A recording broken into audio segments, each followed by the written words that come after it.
Good afternoon and good evening, everyone. My name is Phaedra Wainaina. I am so happy to be with you this evening. We are super excited for the lineup we have today. This is TechTown Detroit's The Shop Tech Edition. My name is Phaedra Wainaina. I am the program manager for technology programs at TechTown Detroit. First and foremost, we want to thank all of our supporters who have made this possible. The shop is made possible through the generosity of Comcast Business, the New Economy Initiative, and Wells Fargo. All of the businesses that you see here tonight have participated in one of TechTown's enriching programs, and those are only made possible by the generosity of people like you. One of the biggest barriers tech founders encounter is access to capital. So TechTown has found a ability to bridge that gap and has started the TechTown Startup Fund. All donations made now through May 21st will be matched one-to-one by Atomic Object. We thank them for their continued support. So your $10 becomes 20 or your 50 becomes 100.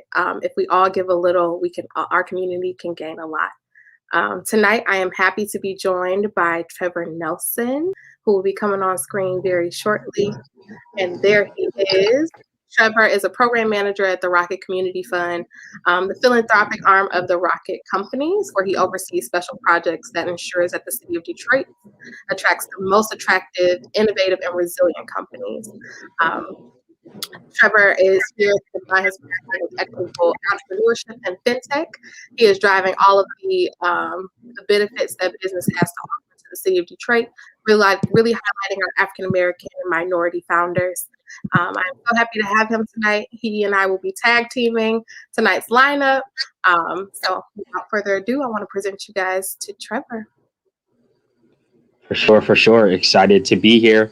I think we have a great lineup, a lot of phenomenal companies. And when I first moved to Detroit, I was told TechTown is the place. It's shown to be that. So I'm excited to be here. Like you said, again, thanks to all the generous supporters and for all the people who are tuning in to watch what we have in store today. So super excited about that. And I believe with that, we're kicking things off with bar drop. Is that correct? Look at that. Look at that. We're here with it. You're up first. Before we hop in anything, how are you feeling? It's Friday. It's kind of the end of the day. And I think we're starting off with the right person, but you tell me. Yeah, good so far. I mean, just been admiring my walls during the pandemic. So, this is a lot better than doing that. So good so far. No, for sure. Well, look, a lot of people say, they give the bio like this happened to me, and they say, I'm not going to steal the thunder. So tell the people who you are. We could see your name, but tell the people who you really are. Tell the people where you're from. I know you're from, I think, this place called SoCal. So how you got to cold Michigan? Help us paint that picture. Who are you? Give us the scratch of what you're up to, because we'll dig into it more. But let's start with the introduction. Let me not steal your thunder. Yeah, so appreciate you guys for having me. So I'm originally from this far out place called Southern California, where there's palm trees and there's a sun and there's a beach. And then, it's just a little different coming out here. I haven't seen a palm tree yet. Have been Maybe to the one little day. lakes. No, one day. Okay. But no, so coming from Southern California, originally I was a three-sport athlete growing up. So it was sports and do homework in my household. And, of course, your chores, unless you don't want those problems either. But so growing up a two-sport or three-sport athlete most of my life, I thought I was going to be a football player or pro baseball player somewhere. That didn't really pan out with the baseball, but I did go to college and play football at Georgetown in DC.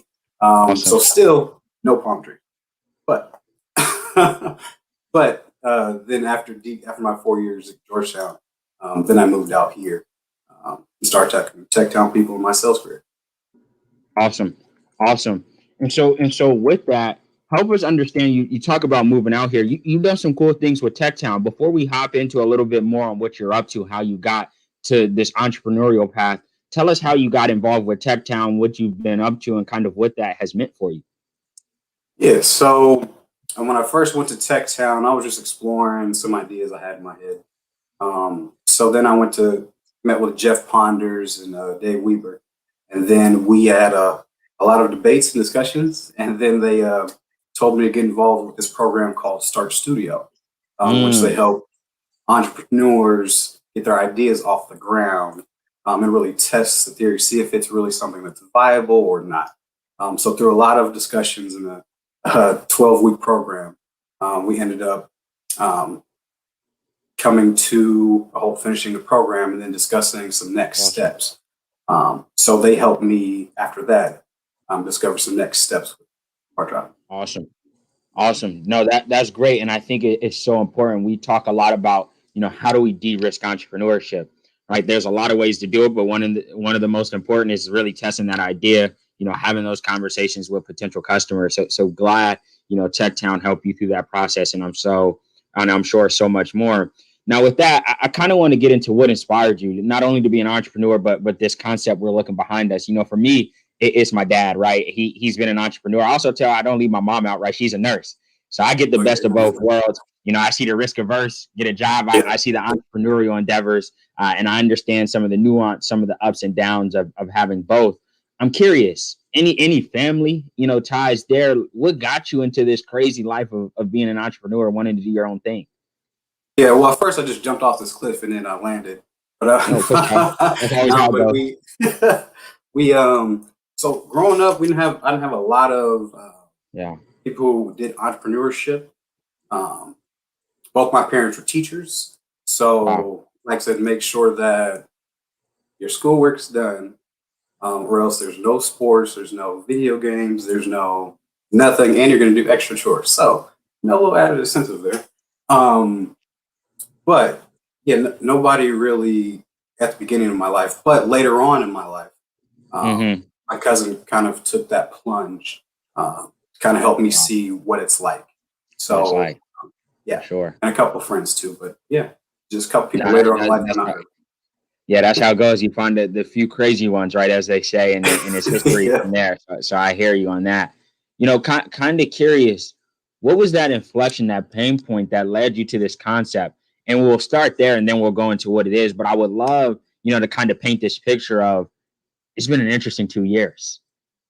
And I think there's an insight you had around this that you think might stay on. So I want to start there, and then we'll back into what you're actually up to and how you're working on really addressing some of the things that have come up over the last, couple of, I'm saying couple of months. I don't know, couple of years. I don't know what it is, but you get the point. Yeah. So originally, after working with TechTown for those 12 weeks, Yeah. started doing a lot of market research and stuff on my own. Meeting with people, seeing how COVID, for one, is not only affecting all of us, just but small business owners too. So after talking with a few bar owners, personnel, a few people in the industry, Mm, um, realized that you can't go and have the same bar experience as you used to. It's hard to even find a local bar to send you food, just the food part, let alone the drinks and stuff like that as well. So noticing what the pandemic was doing to these bar owners, and to their business and their bottom line, decided to do something to kind of help them, at least bring some type of their experience to customers' homes that are missing out. yeah. Yeah, no, that's awesome. And so I think, that probably resonates with a lot of folks, that experience, sitting in the house but wanting to drink, right? Some of the things you can't get, right? I think really resonate. So talk to me about, what Bar Drop is. What is it doing? How's it solving this solution? Where are you guys? Talk to us about that. Talk to us about your company now. Would love, for people to learn more about that and kind of where you are. Yeah. So we launched last month pilot program with Cutter's Bar and Grill. And if you're not from Detroit, it's we get some steak bites from there, especially on a late night, coming from a bar, fill you up, and then feel like home inside. But so we're pilot program now, Awesome. and testing everything out, making sure it's working properly. And now we have a fleet of drivers which we get dispatched for said bars. Awesome. Awesome. No, I think that's incredible.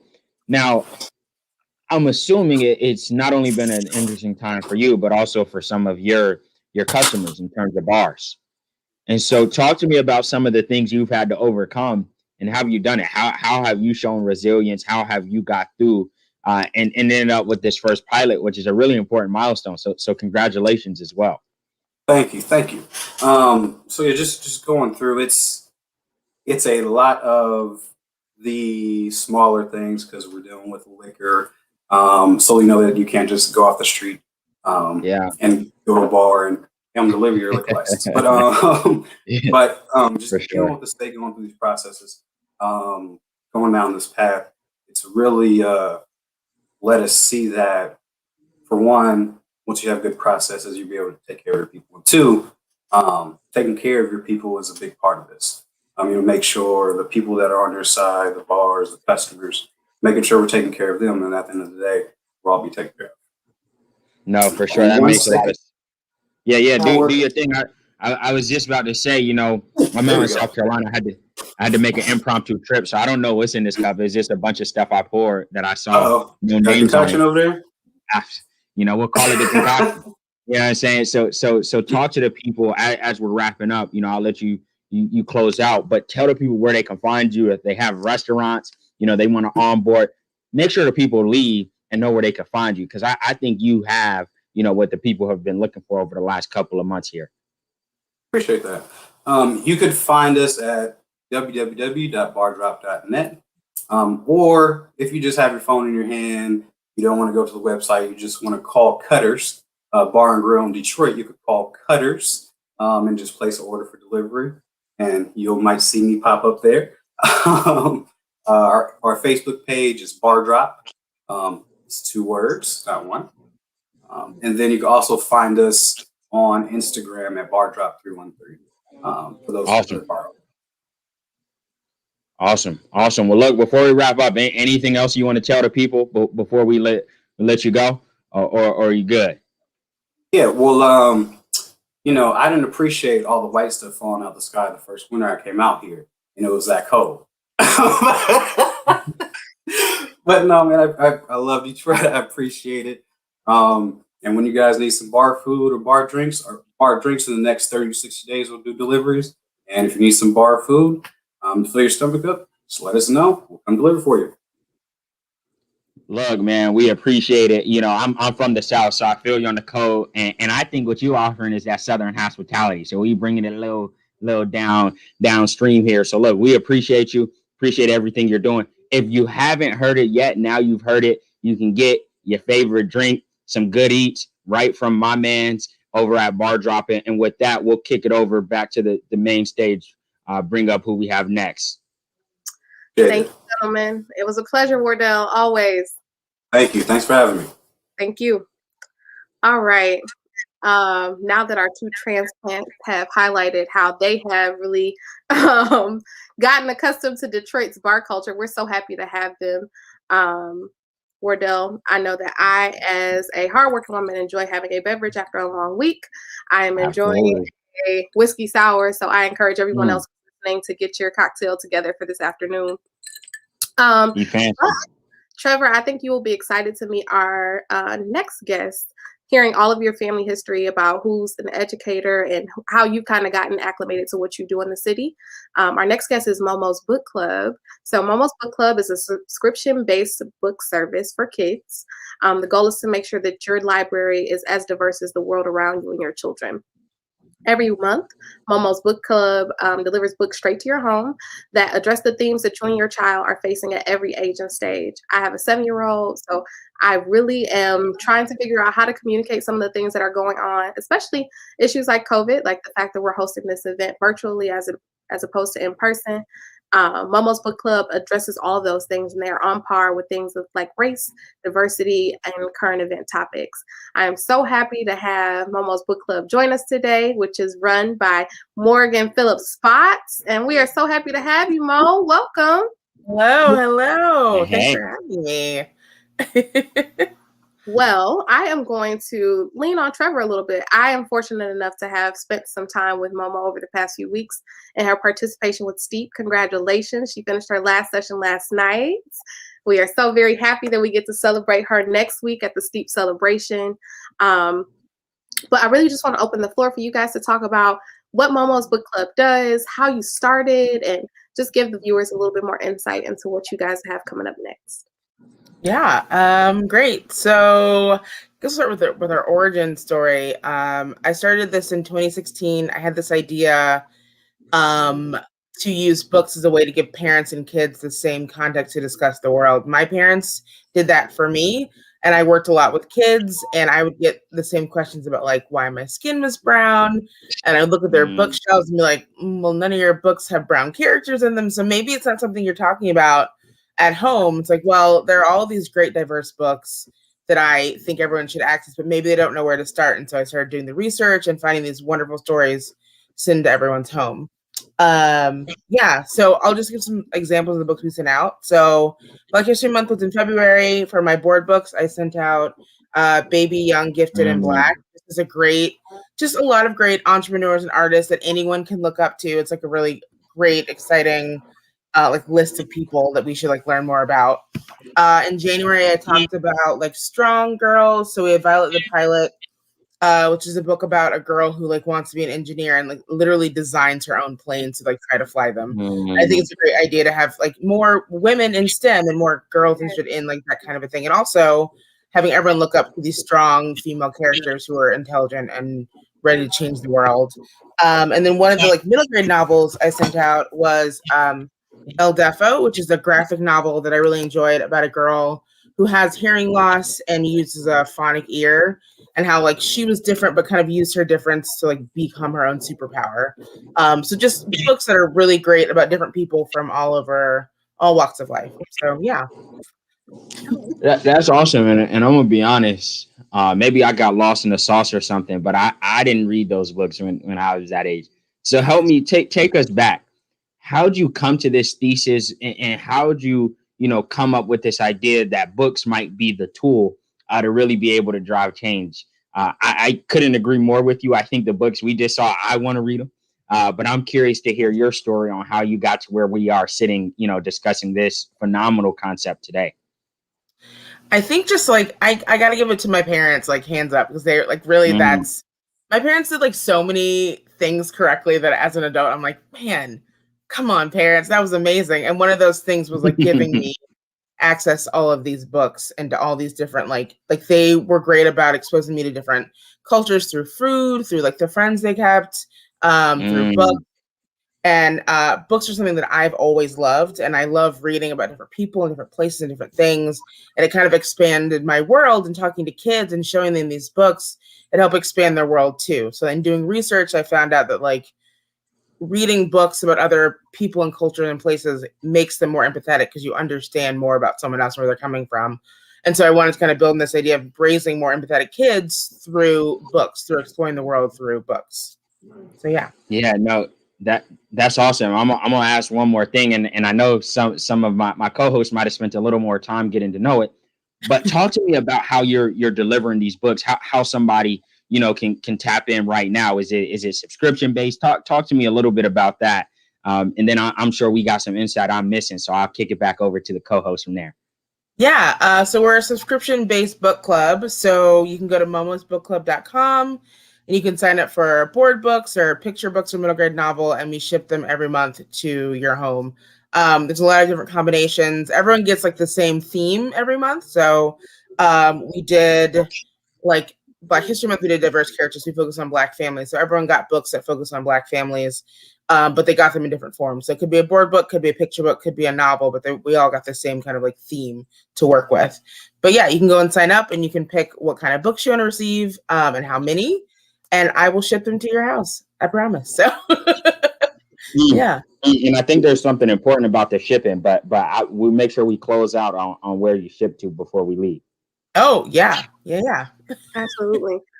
So yes, I am a little spoiled. I know a ton about Momo's Book Club, but one of the things that I do want to highlight is the fact that I know that it's a chore for me to run into Barnes and Noble and try and find something to explain, or even find a book that looks like us. So one of the things that I really think that the viewers can benefit from is, how do books make the cut? How do you decide what ends up in Momo's library and gets shared with the rest of the world? Yeah. So I've thought a lot about this because I'm like, what? How? Because I know looking at a book, whether it's like one I want to send or not, but like, how do I convey that into words? And I think the best way to put it is last year with the protests around George Floyd's murder, there are a lot of folks who are posting books about, like, here are these great books about civil rights and Black people to like read to your kids, and they were all like civil rights or Rosa Parks or MLK, which I'm not knocking. Those are wonderful, great books. But if we're looking at books that really celebrate diversity, that celebrate everyone being equal, we should have books that are just kids existing and living. So like A Snowy Day, or The Snowy Day is a great example. It's just like a little Black boy enjoying the snow. And that's what I think real diversity and equality looks like, is books that just have characters living every day, but they just happen to be queer or Black or deaf. Like that's the kind of books that I look for when I'm putting things together. Absolutely. I think that's amazing. And I'm sold. So I think you guys are all going to take my money during this call. I've already decided that I have to get something from Cutters this weekend. That is definitely on the checklist. And I know that my daughter, with her birthday coming up, I am super excited about subscribing to Momo's Book Club. But before I let you go, I really just want to extend this opportunity for you to share with the world what's next for Momo's Book Club. Where can we find you?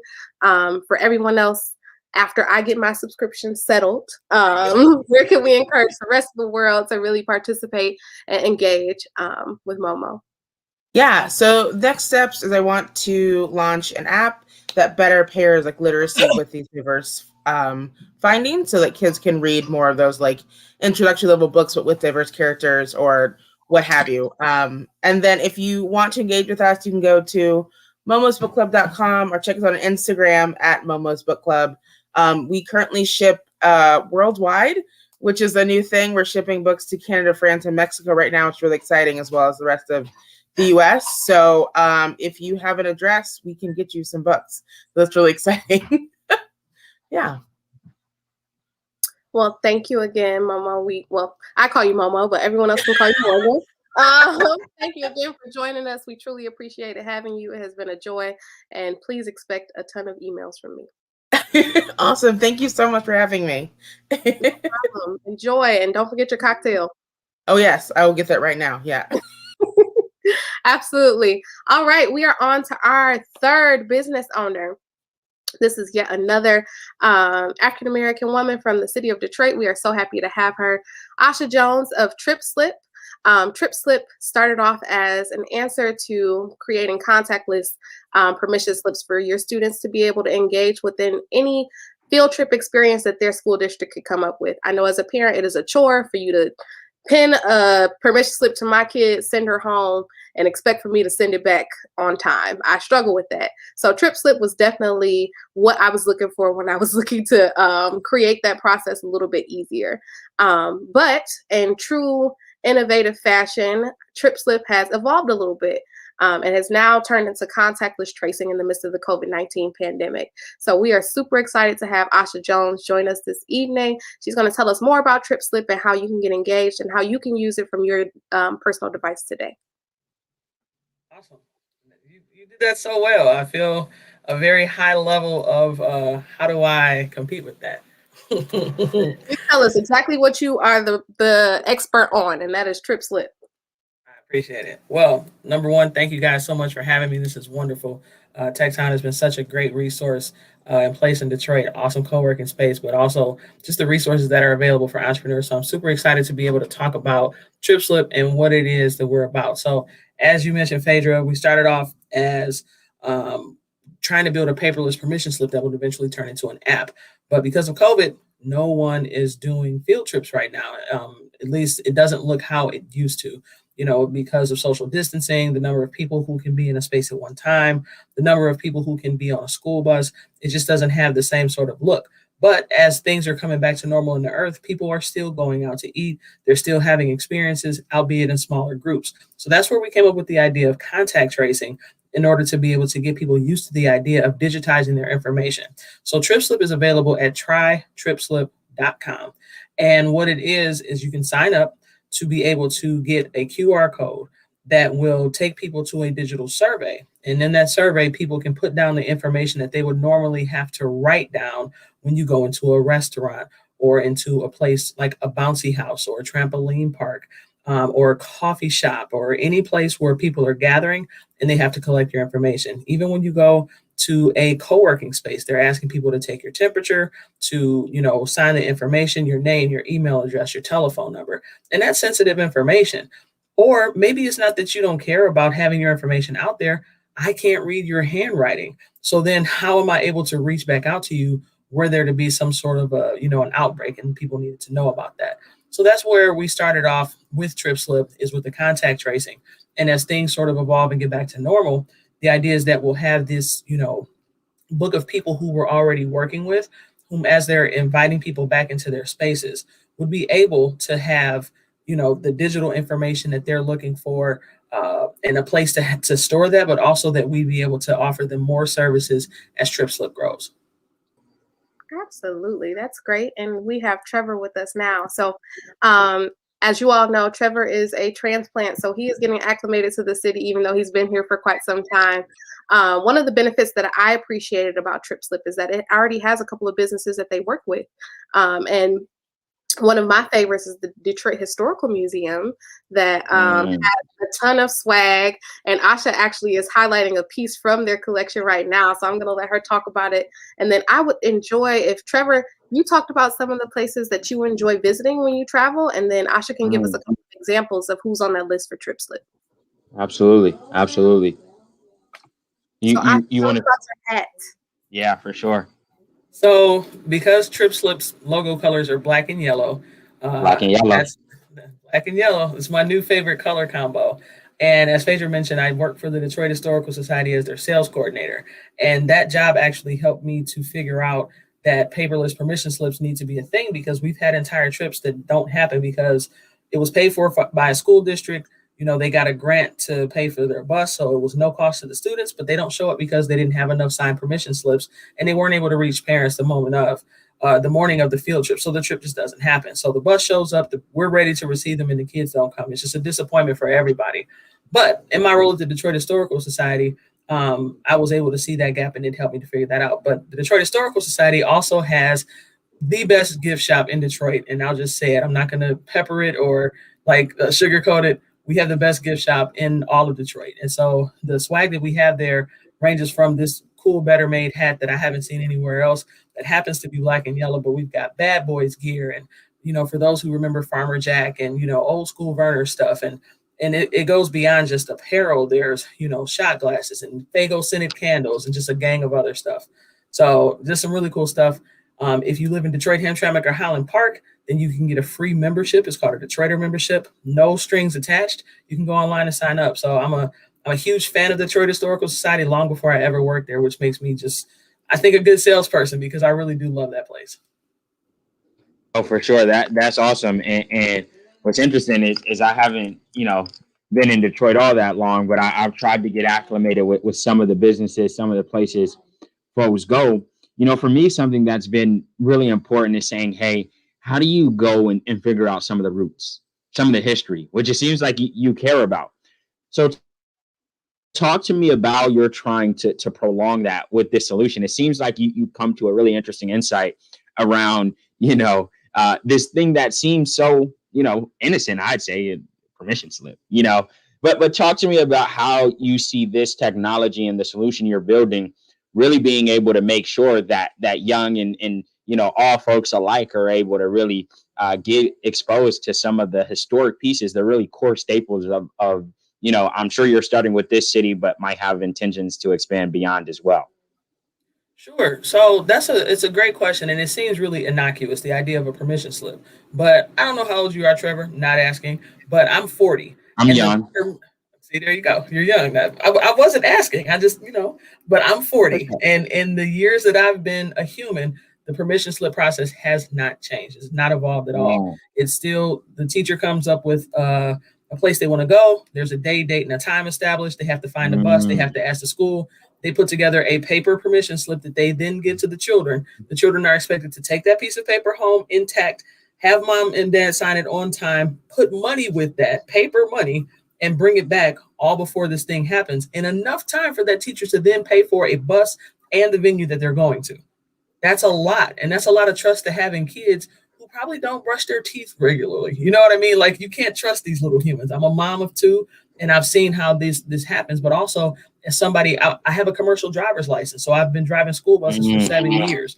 As an entrepreneur, I've had a transportation and tours company where, because of the love that I have for the city and the anecdotal knowledge, plus a commercial driver's license, it's super easy to put together experiences for people, because it's like, oh, you haven't been to this cool place? What about this cool place? What about this cool place? And before you know it, you're able to, put folks together. So the idea that a permission slip could be so pivotal, think about what it could mean to know as a teacher, I have all the money that I need. I know for a fact that my bus is booked and it's going to show up. I know that my bus is large enough, because how terrible is it that you have 60 kids on a bus that only seats 40? That's a problem. I've seen that happen. And then you can't get another bus because it's field trip season and everybody's booked. So now you have a group of people who did all the things they were supposed to do. They filled out the permission slips, they brought their money, and you made it to the day of the field trip and only one bus shows up and you need two. So there's so many things that could go wrong. So the long-term vision of TripSlip is to be a complete solution. I can book my bus, I can book my venue, I can pay for it. The parents can pay me as a teacher. I can see how much has been paid. We can do some fundraising if needed. There's even going to be some messaging features that could happen, because if you're on a field trip as a chaperone, as a teacher, I may not want you to have my telephone number. But if there's a way that we could message one another, kind of like you can on Class Dojo, that's a game changer. Wow.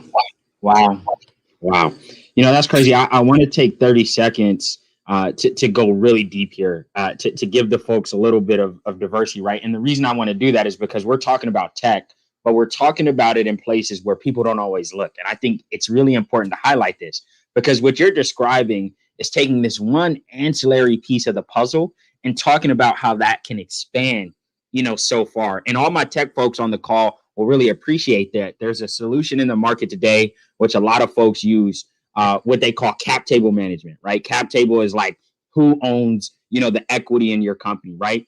And the owner of this company on a podcast talked about that. He said, everybody thought I was crazy for starting with cap tables, right? It's like this really small thing. Not every company is doing equity. I hear the same thing with you. We're talking about permission slips, but permission slips are one of those things where if you could figure it out and you can digitize it, you'll have access to the full event travel experiences for schools. And that's probably a really large industry, right? And so I think you've uncovered something really special that has, a lot of interesting upside. And so I think, shout out to you, shout out to TechTown, because these are the exciting stories that need to be uncovered.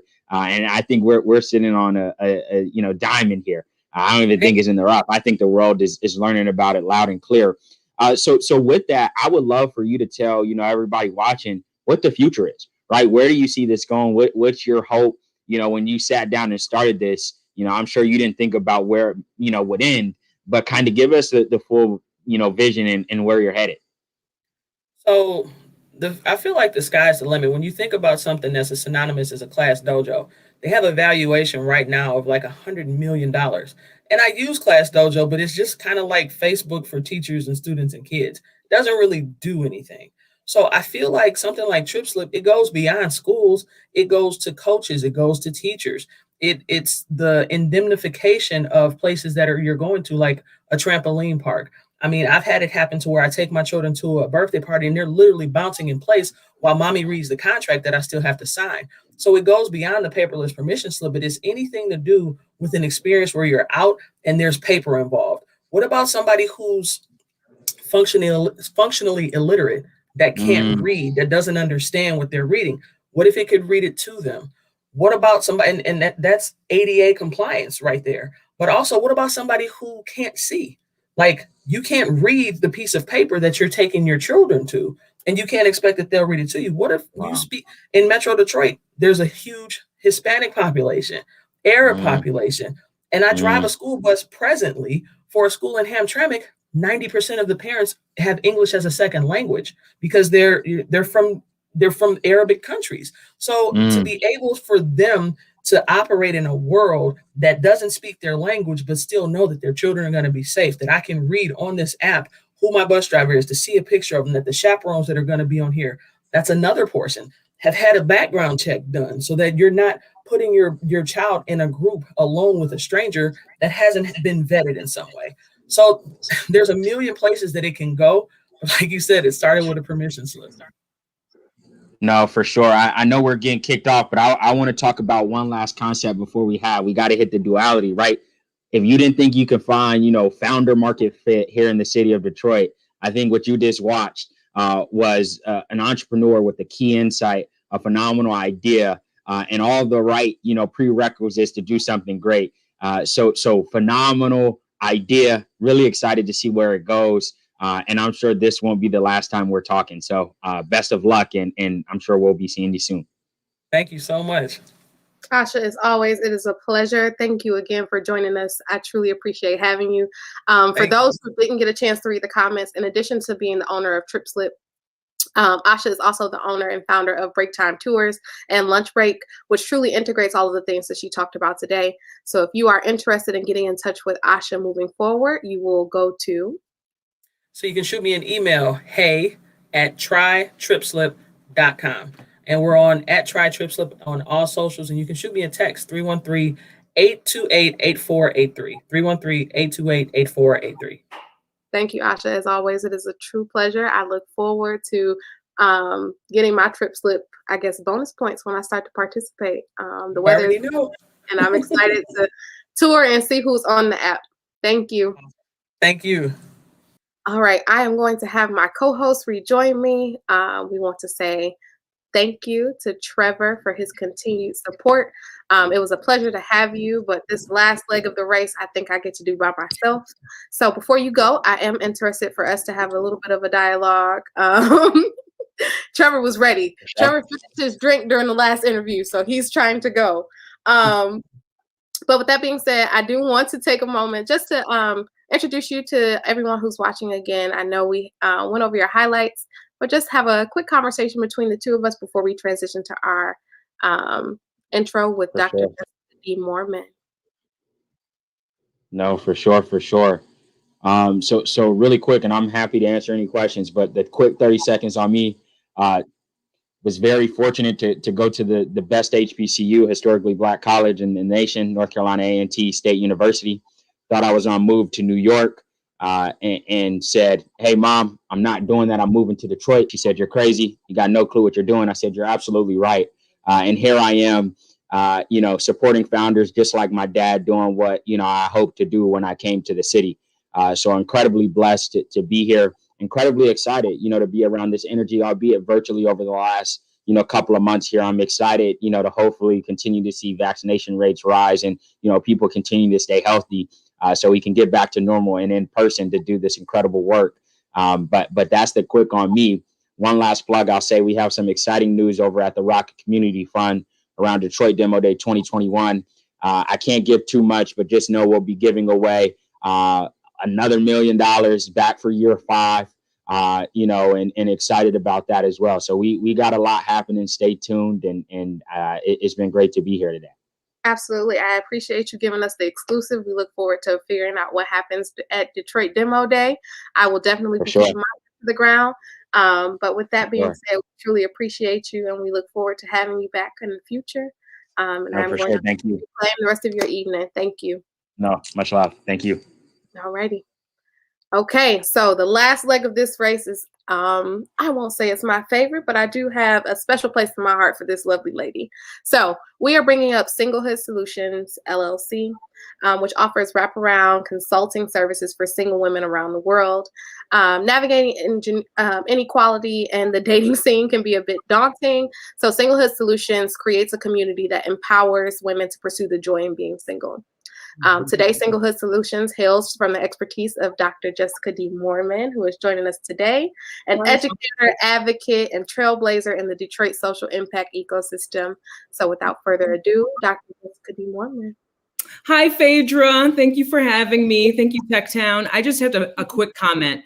Asha, Wardell, Morgan, y'all are killing it. These are excellent businesses, and I'm so happy to be part of today's conversation. So really, thank you so much for including me. Absolutely. And I think that you have a level of expertise that we want to share as well. So the pandemic has been hard on everyone. And I'm going to be 100% transparent. As a single Black woman in the city of Detroit, dating is already hard, but dating in a pandemic is even worse. So one of the things that I really enjoyed about having all of this extra time during the pandemic is a time that it allowed me to spend with myself, both to really focus on what I want to build as an individual, as a mom, and then eventually as a partner. So when Singlehood Solutions came up as an option, I was really interested to kind of hear about how leveraging that community, or something that is considered taboo, because in many cases being single is not looked at as something to be admired or even wanted. So I'm really thankful that you chose to asset frame that experience for a ton of women, and I'm interested to hear about how you got to that point. Thank you. Yes, Singlehood is a platform essentially that is a space for single women to find community and learn more about their experiences, their values, their desires in unmarried life. There's a lot of dating advice. There's a lot of guidance on how to mate and marry. There's very little guidance on how to live an unmarried life that you actually enjoy, regardless of what partnership outcomes find you down the road, right? So this isn't dating advice so much as it is a space for single women to better understand their own experiences, better identify their own desires for their unmarried lives, and really work in a community to trade ideas, strategies, approaches to unmarried life that are, help women accomplish the goals that we want to accomplish. Like you, Phaedra, I too am a single woman. And in that process have really faced, and in being single, have really faced some significant structural barriers to achieving the things that I want to achieve. So for example, homeownership as an unmarried woman is increasingly unattainable, mostly because the financing products that we prepare and make available to home buyers really aren't designed for single income households, aren't designed for unmarried people, right? So there's a barrier there. So we have to think strategically about how to work around that in order to purchase property, own things. And so the singlehood community would be a space where unmarried women can swap strategies for how they approach home buying, where they might offer support to one another as they embark on the process of purchasing a property, or where they might even find someone to co-purchase a property with, right? So this is a space where we're offering educational toolkits, we're offering content that affirms unmarried life, and we're really working to develop a space where single isn't something that, as my friend Dr. Tamika Townsville calls, it's not a doom and gloom space, right? This isn't a single doom space, right? We're in a space where we're happy, we're affirmed, and we're enjoying unmarried life. Because look now, the married people already know that is hard. Okay, it's hard to be married. It's hard to be in relationship. So what's wrong with celebrating the time and the space that you have to explore yourself as an individual and explore the world in a single kind of framework? So that's really what I do here at Singlehood Solutions, and what my platform, my online community is designed to do, is to really reinforce and affirm single life, but provide women a space to seek community and to seek information that's, not people and their wives sitting up there in their bonnets telling you about how they did or didn't cheat on their spouse, okay? Because we already know what it is. I love you. Okay, for those who do not know, Dr. Jessica is one of my favorite people. And quite honestly, like that is one of the most real answers I've ever gotten. So particularly this time and space that I've spent, even with the women who are in my village, the time that we've had to like really focus on what it is that makes us happy and filling our own gaps, it makes that next leg of the race so much easier to be able to say, this is what I'm willing to compromise on. This is what is important to me. To be able to communicate that is so important. And the fact that Singlehood Solutions is a space where not only can you receive the tools that you need to actually learn how to have those conversations, you also receive affirmation from other women who are in the exact same age and stage as you. One of the things that I am super interested to know is, how can women get involved now?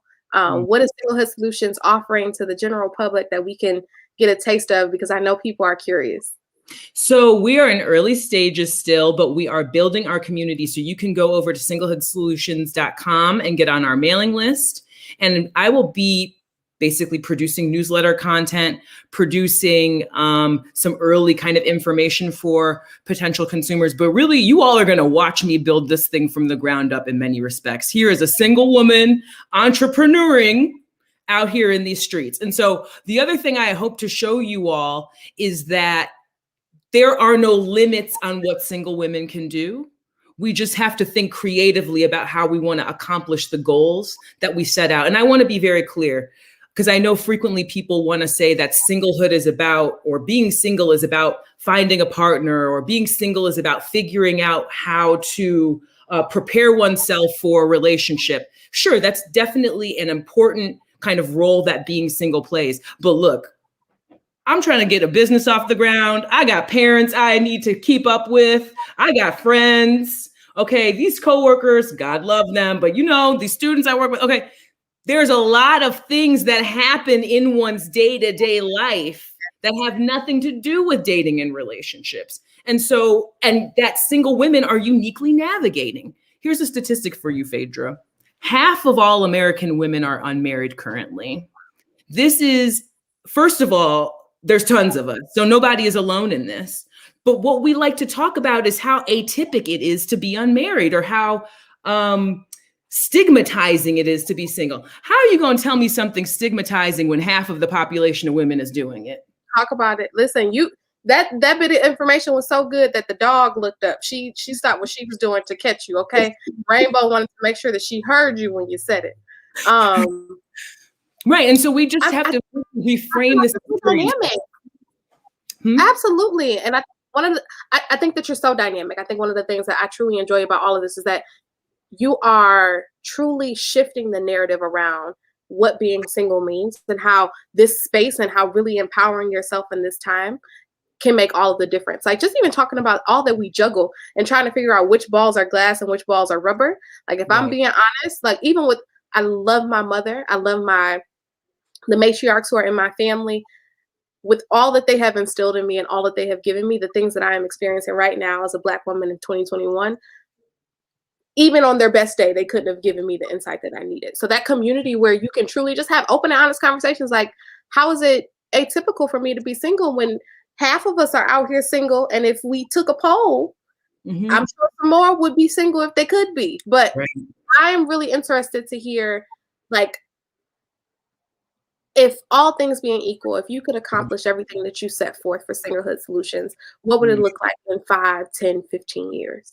So the number one goal of this project is for single women to understand that there's nothing wrong with being single. You're totally fine as you are. The culture wants to assign you all of these work to do. You got to get this together. You got to get that together. No, we're done working. What I'm going to do is celebrate my life. And so that's the number one thing that I want people to get out of my company and out of participating in my platform, is that this is a joyous time and a joyous space.